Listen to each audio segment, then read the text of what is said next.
Bidadi township ವಿಚಾರದಲ್ಲಿ ರೈತರು ಸರ್ಕಾರದ ವಿರುದ್ಧ ಸಮರಕ್ಕೆದ್ದಿದ್ದಾರೆ. ರಾಜಕಾರಣಿಗಳ ವಾಕ್ಸಮರ ಮುಂದುವರಿತಾ ಇದೆ. ರೈತರು ಒಂದು ಹೆಜ್ಜೆ ಮುಂದೆ ಹೋಗಿ ಸರ್ವೆ ಅಧಿಕಾರಿಗಳ ಮೇಲೆ ಪೊರಕೆ, ದೊಣ್ಣೆ, ಚಪ್ಪಲಿ, ಕಲ್ಲುಗಳಿಂದ ನಿನ್ನೆ ಹಲ್ಲೆ ಮಾಡಿದ್ರು. ಪರಿಸ್ಥಿತಿ ಈಗ ಕೈ ಮೀರ್ತಾ ಇದೆ.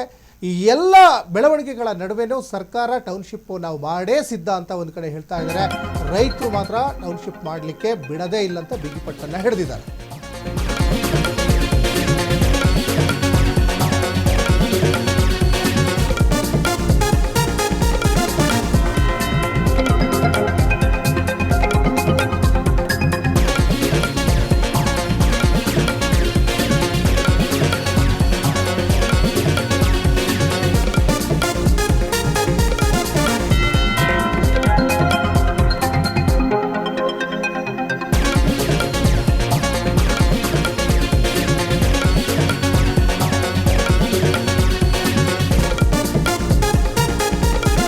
ಬಿಡದಿ ಟೌನ್ಶಿಪ್ ವಿಚಾರವಾಗಿ ಬಿಡದಿಯಲ್ಲಿ ಕಳೆದ 500 ದಿನಗಳಿಂದ ಹೋರಾಟ ನಡೀತಾ ಇದೆ. ಈಗ ಪರಿಸ್ಥಿತಿ ಕೈ ಮೀರಿ ಹೋಗಿದೆ. ಯಾಕಂದರೆ ತಾಳ್ಮೆಗೂ ಒಂದು ಮಿತಿ ಇರುತ್ತೆ.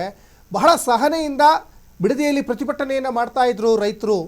ಆದರೆ ಸರ್ಕಾರ ರೈತರ ಒಂದು ಮನವಿಯನ್ನು ಕೂಡ ಕೇಳ್ತಾ ಇಲ್ಲ, ರೈತರ ಗೋಳನ್ನು ಸ್ಪಂದಿಸ್ತಾ ಇಲ್ಲ ಅಂದಾಗ ಕೈಯಲ್ಲಿ ಒನಕೆ ಬಂತು, ಕುಡುಗೋಲು ಬಂತು, ಚಪ್ಪಲಿ ಬಂತು. ಇವೆಲ್ಲ ಬೆಳವಣಿಗೆಗಳು ಯಾಕೆ ಅಂದರೆ ಸರ್ಕಾರ ರೈತರ ಜಾಗವನ್ನು ಕಬಳಿಸಲಿಕ್ಕೆ ಮುಂದಾಗ್ತಾ ಇದೆ. ಹಾಗಾಗಿ ಸರ್ಕಾರಕ್ಕೆ, ಮುಖ್ಯಮಂತ್ರಿಗಳಿಗೆ, ಸಂಬಂಧಪಟ್ಟಂಥ ಅಧಿಕಾರಿಗಳಿಗೆ ಧಿಕ್ಕಾರ ಕೂಗಿದ್ದಾರೆ, ಆಕ್ರೋಶ ಕೂಗಿದ್ದಾರೆ. ನಾವು ಪ್ರಾಣ ಬೇಕಾದರೂ ಕೊಡ್ತೀವಿ, ಭೂಮಿ ಕೊಡಲ್ಲ ಅಂತ ರೈತರು ಈಗ ಬಿಗಿಪಟ್ಟನ್ನು ಹಿಡಿದಿದ್ದಾರೆ. ಯಾಕಂದರೆ ಟೌನ್ಶಿಪ್ ನಿರ್ಮಾಣ ಮಾಡಲಿಕ್ಕೆ ಸಾವಿರಾರು ಎಕರೆ ಜಾಗವನ್ನು ಕಬ್ಜಾ ಮಾಡಲಿಕ್ಕೆ ಈಗ ಸರ್ವೆ ಮಾಡಲಿಕ್ಕೇ ಬಂದಿದ್ದು ನಿನ್ನೆ.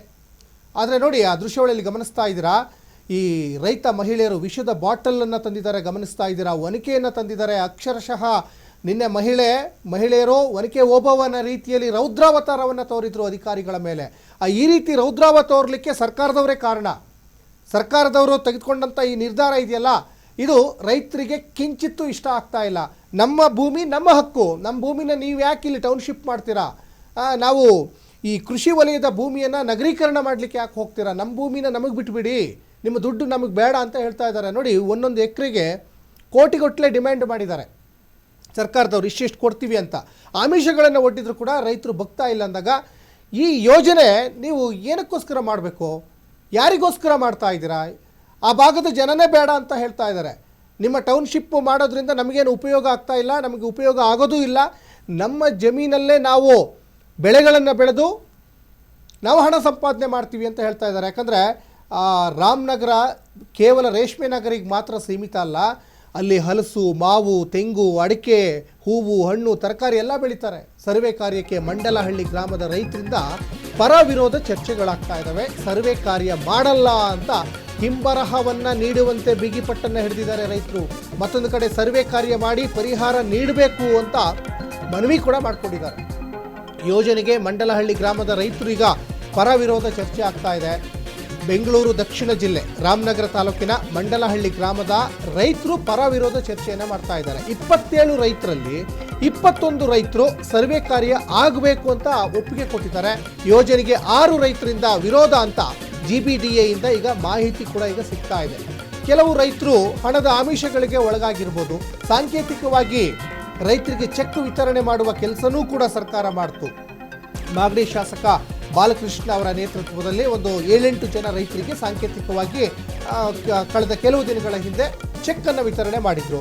ಆದರೆ ಸಾಕಷ್ಟು ಜನ ವಿರೋಧವನ್ನು ವ್ಯಕ್ತಪಡಿಸ್ತಾ ಇದ್ದಾರೆ. ಈಗ ಪರವಾಗಿ ಸಾಕಷ್ಟು ಜನ ನಿಂತಿರ್ಬೋದು, ಪರ ನಿಂತಿರೋದಕ್ಕಿಂತನೂ ಈ ಟೌನ್ಶಿಪ್ ಮಾಡಿದರೆ ಓಕೆ, ನಮ್ಮ ಜಮೀನಿಗೆ ನೀವು ಇಷ್ಟು ದುಡ್ಡಂತ ಕೊಟ್ಟರೆ ಓಕೆ ಅಂತ ಹೇಳುವ ರೈತರಿಗಿಂತ ಬೇಡ ಅನ್ನುವಂಥವ್ರು ಅಲ್ಲಿ ಸಾಕಷ್ಟು ಜನ ರೈತರಿದ್ದಾರೆ. ರೈತ ಮಹಿಳೆಯರಿದ್ದಾರೆ. ಹಸಿರು ಶಾಲನ್ನು ಹಾಕ್ಕೊಂಡು ಕೈಯಲ್ಲಿ ಕುಡುಗೋಲು, ಒನಕೆ, ಚಪ್ಪಲಿ, ಕಲ್ಲನ್ನು ಹಿಡ್ಕೊಂಡು ಬಂದು ಆಕ್ರೋಶವನ್ನು ವ್ಯಕ್ತಪಡಿಸ್ತಾ ಇದ್ದಾರೆ. ಇವರ ಆಕ್ರೋಶ, ಇವರು ರೌದ್ರಾವತಾರ ಏನು ತಪ್ಪಿಲ್ಲ. ಯಾಕಂದರೆ ಅಧಿಕಾರಿಗಳ ಮೇಲೆ ಅಥವಾ ಸರ್ವೆ ಮಾಡಲಿಕ್ಕೆ ಬಂದಂಥ ಸಿಬ್ಬಂದಿಗಳ ಮೇಲೆ ಇವರ ಆಕ್ರೋಶ ಸಹಜವಾಗಿ ತೋರಿಸ್ತಾರೆ. ಯಾಕಂದರೆ ಮುಖ್ಯಮಂತ್ರಿಗಳು ಕೈಗೆ ಸಿಗಲ್ಲ, ಸಂಬಂಧಪಟ್ಟಂಥ ಸರ್ಕಾರದವರು ಇವ್ರ ಕೈಗೆ ಸಿಗಲ್ಲ, ಸಿಕ್ಕಿದ್ರೆ ಅವರಿಗೂ ಕೂಡ ಸರಿಯಾದಂಥ ಪೊರಕೆ ಶಾಸ್ತ್ರನೇ ಮಾಡ್ತಾ ಇದ್ರೇನೋ ನಿನ್ನೆ. ಆದರೆ ಅಧಿಕಾರಿಗಳು ಸರ್ಕಾರದವ್ರು ಹೇಳ್ದಂಗೆ ಕೇಳಬೇಕು. ಪಾಪ ಅವ್ರದ್ದೇನು ತಪ್ಪಿರಲ್ಲ ಇದರಲ್ಲಿ. ಆದರೆ ರೈತರಿಗೆ ಗೊತ್ತಿರಲ್ಲ. ತಾಳ್ಮೆ ಕಟ್ಟೆ ಒಡೆದಂಥ ಸಂದರ್ಭದಲ್ಲಿ ಕೈಗೇನು ಸಿಗುತ್ತೋ ಅದನ್ನು ತಗೊಂಡು ಬಂದು ಅವ್ರ ಮೇಲೆ ಹಲ್ಲೆ ಮಾಡಲಿಕ್ಕೆ ಮುಂದಾಗಿದ್ದಾರೆ. ಒಂದಿಷ್ಟು ನಿನ್ನೆ ಹೈಡ್ರಾಮಾ ನಡೆದಿದ್ದಂತೂ ಸತ್ಯ. ನೋಡಿ, ದೃಶ್ಯಾವಳಿಯಲ್ಲಿ ಕೂಡ ಗಮನಿಸ್ತಾ ಇದ್ದೀರಾ ನೀವು.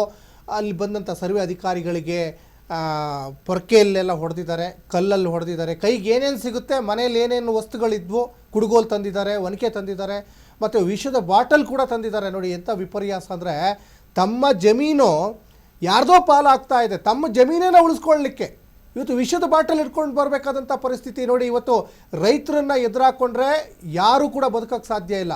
ರೈತ ಅಂದರೆ ಇಡೀ ದೇಶದ ಜನರಿಗೆ ಅನ್ನವನ್ನು ಕೊಡುವಂಥವನು, ಅನ್ನದಾನಿ ಆತ. ಹಾಗಾಗಿನೇ ಇವತ್ತು ರೈತರ ವಿಚಾರದಲ್ಲಿ ಸರ್ಕಾರದವರು ಭಾಳ ಹುಷಾರಾಗಿರಬೇಕಾಗ್ತದೆ. ಹೇಳಿ ಕೇಳಿ ಇದೇ ರಾಮನಗರ ಭಾಗದವರೇ, ರಾಮನಗರದ ಕನಕಪುರದವರೇ CM DK ಶಿವಕುಮಾರ್ ಅವರು. ಹಾಗಾಗಿ ಅದರಿಂದ ತಮಗೇನಾದರೂ ಒಂದಿಷ್ಟು ಕ್ರೆಡಿಟ್ ಸಿಗುತ್ತೆ ಅಂತ ಏನಾದರೂ ಪ್ಲ್ಯಾನ್ ಮಾಡ್ಕೊಂಡಿದ್ದಾರೋ DK ಶಿವಕುಮಾರ್ ಗೊತ್ತಾಗ್ತಾ ಇಲ್ಲ. ಈ ಒಂದು ಬಿಡದಿ ಟೌನ್ಶಿಪ್ಪನ್ನು ನಾವು ಮಾಡೇ ಸಿದ್ಧ.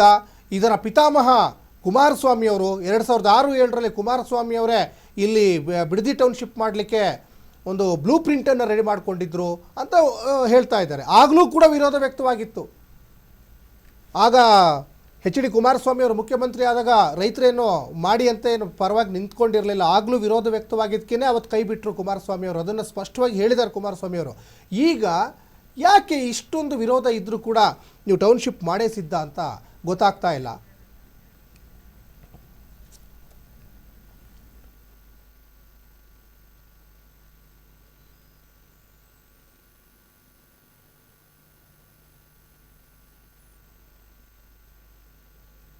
ರೈತರು ಸಾಕಷ್ಟು ಪ್ರತಿಭಟನೆಯನ್ನು ಮಾಡ್ತಾ ಇದ್ದಾರೆ. ಇದೇನು ನಿನ್ನೆ ಮೊನ್ನೆಯಿಂದ ಶುರುವಾದಂತಹ ಹೋರಾಟ ಅಲ್ಲ, ಕಳೆದ 500 ದಿನಗಳಿಂದನೂ ಕೂಡ ಹೋರಾಟ ಮಾಡ್ತಾ ಇದ್ದಾರೆ.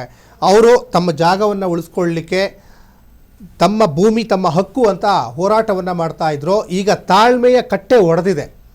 ಎಲ್ಲದಕ್ಕೂ ಒಂದು ಮಿತಿ ಅಂತ ಇರ್ತದೆ.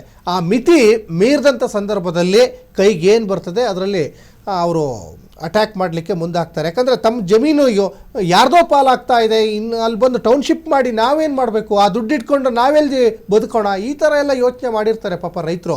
ಯಾಕಂದರೆ ರೈತರಿಗೆ ಗೊತ್ತೇ ಆಗಲ್ಲ, ಮುಗ್ಧ ಜೀವಿಗಳು ರೈತರು.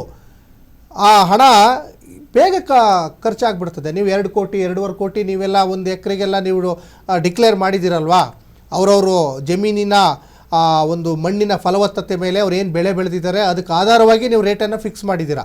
ಅವು ಯಾವು ಕೂಡ ಮುಂದಿನ ದಿನಗಳಲ್ಲಿ ವರ್ಕೌಟ್ ಆಗಲ್ಲ ಅನ್ನುವಂಥದ್ದು ರೈತರಿಗೆ ಗೊತ್ತಿದೆ. ಯಾಕಂದರೆ ತಮ್ಮ ಸ್ವಂತ ಭೂಮಿ ಇದ್ದರೆ ನಾವೇ ಅದಕ್ಕೆ ಓನರ್ ಆಗಿರ್ತೀವಿ, ನಾವೇ ಸರ್ಕಾರಕ್ಕೆ ಬೇಕಾದ್ರೂ ಸಾಲ ಕೊಡ್ಬೋದು.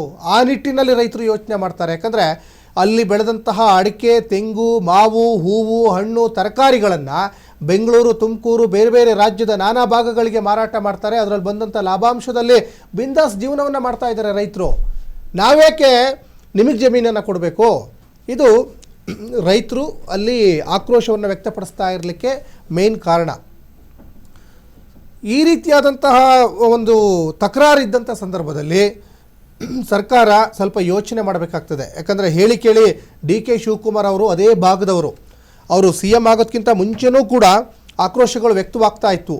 ಅವರು ಬೆಂಗಳೂರು ನಗರಾಭಿವೃದ್ಧಿ ಸಚಿವರಾದಂಥ ಸಂದರ್ಭದಲ್ಲೂ ಕೂಡ ರೈತರು ಸಾಕಷ್ಟು ಆಕ್ರೋಶವನ್ನು ವ್ಯಕ್ತಪಡಿಸ್ತಾ ಇದ್ದರು. ಈಗ ಅವರು CM ಆಗಿದ್ದಾರೆ, ಕನಕಪುರ ಭಾಗದವರೇ, ಅದೇ ರಾಮನಗರ ಜಿಲ್ಲೆಯವರೇ. ಮತ್ತಷ್ಟು ಆಕ್ರೋಶಗಳು ವ್ಯಕ್ತವಾಗ್ತಾ ಇದ್ದಾವೆ. ಮತ್ತು ಅಧಿಕಾರಿಗಳಿಗೂ ಕೂಡ ನಿನ್ನೆ ಸರಿಯಾದಂತಹ ಚಾಟಿಯನ್ನೇ ಬೀಸಿದ್ದಾರೆ ರೈತರು. ಈ ಬಗ್ಗೆ ಸಾಕಷ್ಟು ಡೀಟೇಲ್ಸನ್ನು ನಮ್ಮ ಪ್ರತಿನಿಧಿ ಸಂತೋಷ್ ಕೊಡ್ತಾ ಹೋಗ್ತಾರೆ. ಸಂತೋಷ, ಈಗ ಬಿಡದಿಯ ಈ ಒಂದು ಸಮರ ಕಳೆದ 500 ದಿನಗಳಿಂದ ನಡೀತಾ ಇದೆ. ರಾಜಕೀಯ ನಾಯಕರು ತಮಗೆ ಬಂದಂತಹ ಅವರದೇ ದೃಷ್ಟಿಕೋನದಲ್ಲಿ ಒಂದಿಷ್ಟು ಹೇಳಿಕೆಗಳನ್ನು ಕೊಡ್ತಾ ಇದ್ದಾರೆ.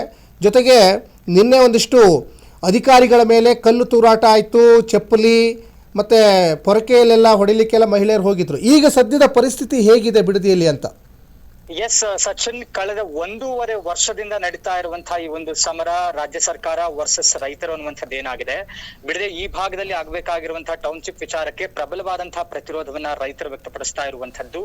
ಒಂದು ಕಡೆ ರೈತರು ತಮ್ಮ ಅಹವಾಲನ್ನ ಸ್ವೀಕರಿಸ್ತಾ ಇದ್ರು ಅಂದ್ರೆ ಹೇಳ್ತಾ ಇದ್ರು ಕೂಡ ರಾಜ್ಯ ಸರ್ಕಾರ ಒಂದರ್ಥದಲ್ಲಿ ಕಿವಿಡತನದಲ್ಲಿ ತನ್ನ ಬಂಡತನವನ್ನ ಸುಪ್ರತಿಷ್ಠತೆಗೆ ಬಿದ್ದು ನಾನು ಮಾಡೇ ಮಾಡ್ತೇನೆ ಅನ್ನುವಂತ ಮಾತನ್ನ ರಾಜ್ಯ ಸರ್ಕಾರ ಹೇಳ್ತಾ ಇರುವಂತದ್ದು.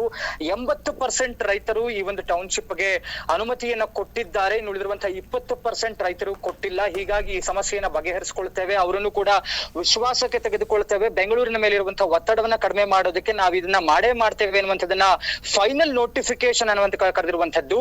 ಅದರಲ್ಲೂ ಕೂಡ ತೀವ್ರವಾದಂತಹ ಸ್ವರೂಪವನ್ನ ಕಳೆದ ದಿನಗಳಲ್ಲಿ ಇದು ಪಡೆದುಕೊಳ್ತಾ ಇರುವಂತದ್ದು. ಅಂದ್ರೆ ಈ ಭಾಗದಲ್ಲಿ ಪ್ರಮುಖವಾಗಿ ಬೈರಮಂಗಲ ಅನ್ನುವಂತಹ ಭಾಗದಲ್ಲಿ ಈ ಒಂದು ಸರ್ವೆ ಮಾಡೋದಕ್ಕೆ ಬಂದಂತಹ ಅಧಿಕಾರಿಗಳು ಒಂದ್ ಕಡೆ ಪ್ರತಿಭಟನಾ ನಿರತರಾಗಿರುವಂತಹ ರೈತರನ್ನ ಪೊಲೀಸರು ಮಾತಾಡಿಸ್ತಾ ಇರುವಾಗ ಪೊಲೀಸರ ಸಹಾಯದೊಂದಿಗೆ ಹಿಂಭಾಗದಿಂದ ಬಂದಂತಹ ಸರ್ವೆ ಮಾಡೋದಕ್ಕೆ ಅಧಿಕಾರಿಗಳು ಸರ್ವೆ ಮಾಡೋದಕ್ಕೆ ಮುಂದಾಗ್ತಾರೆ. ಇದನ್ನ ಅರಿತಂತಹ ರೈತರು ಒಂದೇ ಸಮ ಬಂದು ಎಲ್ಲರೂ ಕೂಡ ಪ್ರತಿಭಟನೆಗೆ ಮುಂದಾಗಿರುವಂತಹ ರೈತರು ಅವರನ್ನ ಮೇಲೆ ಹಲ್ಲೆ ಮಾಡೋದಕ್ಕೆ ಮುಂದಾಗ್ತಾರೆ. ಅಂದ್ರೆ ಮೊದಲು ಅವರು ಶಾಂತಿಯುತ ರೀತಿಯಲ್ಲೇ ಅವರನ್ನ ರಿಕ್ವೆಸ್ಟ್ ಮಾಡ್ಕೊಳ್ತಾರಂತೆ, ಇದನ್ನ ಮಾಡಬೇಡಿ ಅಂತ. ಅವರ ಮಾತನ್ನ ಕೇಳದೆ ಹೋದಾಗ ಅವರನ್ನ ಅವಾಚ್ಯ ಶಬ್ದಗಳಿಂದ ನಿಂದಿಸ್ತಾರಂತೆ ಅಧಿಕಾರಿಗಳು. ಅದಾದ ನಂತರದಲ್ಲಿ ಇವರು ತಮ್ಮ ಬಳಿ ಆಲ್ರೆಡಿ ಅವರು ಪೊರಕೆಗಳು ಮತ್ತು ಚಪ್ಪಲಿಗಳು ಎಲ್ಲವನ್ನೂ ಕೂಡ ಇಟ್ಕೊಂಡಿರ್ತಾರೆ. ಅದು ತೀವ್ರವಾದಂತಹ ಸ್ವರೂಪವನ್ನು ಪಡೆದುಕೊಳ್ಳುತ್ತೆ.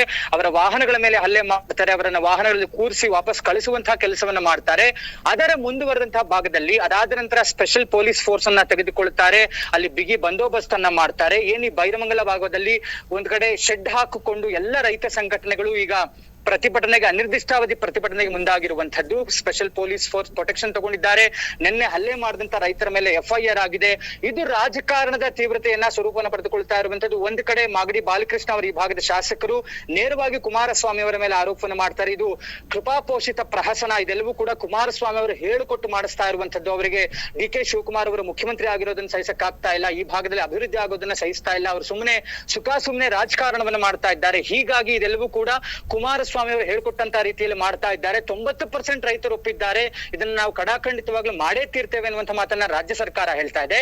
ಮತ್ತೊಂದೆಡೆ ಪ್ರತಿಭಟನಾ ನಿರತರಾಗಿರುವಂತಹ ರೈತರು ಹೇಳ್ತಾ ಇರುವಂತದ್ದು, ಯಾರು ಒಪ್ಕೊಂಡಿದ್ದಾರೆ ಅವ್ರು ದುಡ್ಡಿಸ್ಕೊಂಡು ಅವ್ರು ಬೇಕಾದ್ರೆ ಅವ್ರ ಜಮೀನನ್ನ ಮಾರ್ಕೊಳ್ಳಿ, ಆದ್ರೆ ನಾವು ಕೊಡೋದಿಲ್ಲ, ನಮ್ ಜಾಗವನ್ನ ತಗೊಳ್ಳೋದಿಲ್ಲ ಅಂತ DC ಕಡೆಯಿಂದ ಅಟ್ಲೀಸ್ಟ್ ನಮಗೊಂದು ಸೈಲೆನ್ಸ್ ಸೈನ್ ಆಗ್ಬಿಟ್ಟು ನಮಗೊಂದು ಪೇಪರ್ ಅಟ್ಲೀಸ್ಟ್ ಕೊಟ್ಬಿಡ್ಲಿ ಅನ್ನುವಂತ ಮಾತನ್ನ ರೈತರು ಹೇಳ್ತಾ ಇದ್ದಾರೆ.